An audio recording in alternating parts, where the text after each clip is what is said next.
Bonjour, bienvenue dans cette nouvelle vidéo où je vais vous présenter ma méthode pour s'entraîner au CAP pâtissier en candidat libre à la maison. Vous souhaitez passer votre CAP pâtissier en candidat libre à la maison, mais vous ne savez pas comment vous organiser. Eh bien écoutez, dans cette vidéo, je vais vous donner une méthode. La première chose à faire quand vous souhaitez commencer une formation, il faut connaître votre besoin en formation. C'est très facile, hein, vous allez mettre en place une auto-évaluation et c'est ce que je vais vous expliquer dans cette vidéo, c'est comment je vais faire pour m'auto-évaluer. Vous allez devoir organiser des auto-évaluations de vos fabrications. Alors, comment vous allez procéder? Vous réalisez très régulièrement chez vous des fabrications. Donc, vous allez réaliser 3 fabrications. Première fabrication, vous allez réaliser une tarte. La tarte de votre choix, ce que vous voulez, ce que vous avez l'habitude de faire habituellement chez vous et que vous réussissez bien. Une fabrication avec du feuilletage, ça c'est la deuxième fabrication.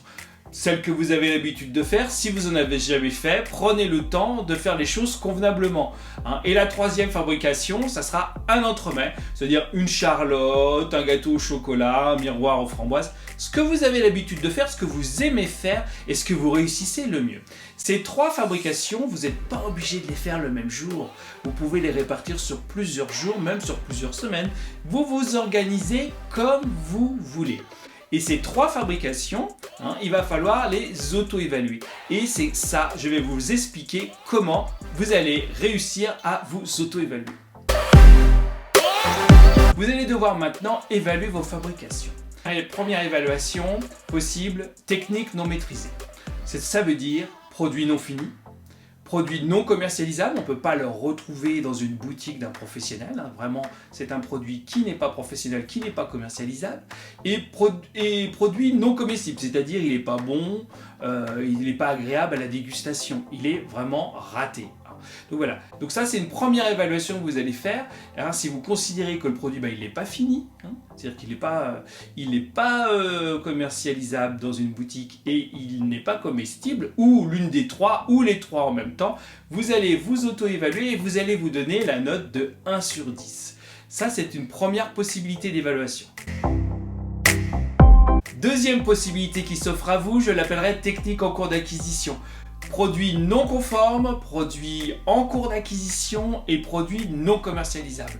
Alors c'est un petit peu mieux que le premier, mais on a toujours un problème, c'est le produit n'est pas commercialisable dans un magasin. Le produit n'est pas conforme et les techniques sont en cours d'acquisition, donc on donnera la note de 3 sur 10. Troisième évaluation possible, technique conforme aux exigences du CAP. Vous avez un produit qui est conforme, vous avez un produit qui est commercialisable, mais vous avez un produit qui est conforme au CAP mais avec des défauts. C'est mieux, mais il y a encore des choses à améliorer, donc vous allez lui donner la note de 5 sur 10. Vous vous souvenez, la première auto-évaluation 1 sur 10, deuxième auto-évaluation 3 sur 10, troisième auto-évaluation 5 sur 10. Vous vous rappelez, vous avez 3 fabrications à réaliser. Première fabrication, la tarte. Deuxième fabrication, la recette à base de pâte feuilletée. Et la troisième fabrication, un entremets. Donc vous allez auto-évaluer ces 3 recettes. Vous allez additionner ces 3 auto-évaluations et les diviser pour avoir la moyenne de votre auto-évaluation.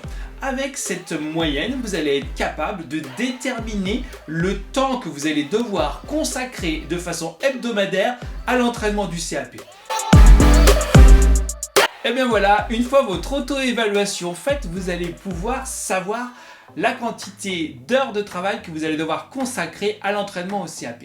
Donc si vous avez une note entre 1 et 3, eh bien il va falloir consacrer 8 heures par semaine environ à l'entraînement au CAP.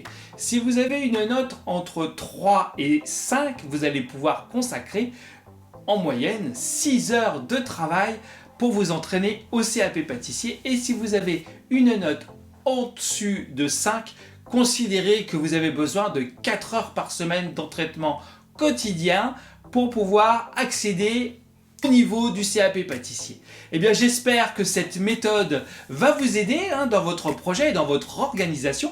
Une fois que vous avez fait votre calcul et que vous connaissez le nombre d'heures que vous avez besoin, eh bien, vous n'avez plus qu'à choisir le jour de la semaine où vous allez vous consacrer à votre passion, la pâtisserie, et à cette nouvelle aventure que vous avez décidé de relever, le CAP pâtissier en candidat libre. Si vous avez des questions, n'hésitez pas à me les poser en commentaire. N'oubliez pas de vous abonner à la chaîne et je vous dis à très bientôt pour une nouvelle vidéo.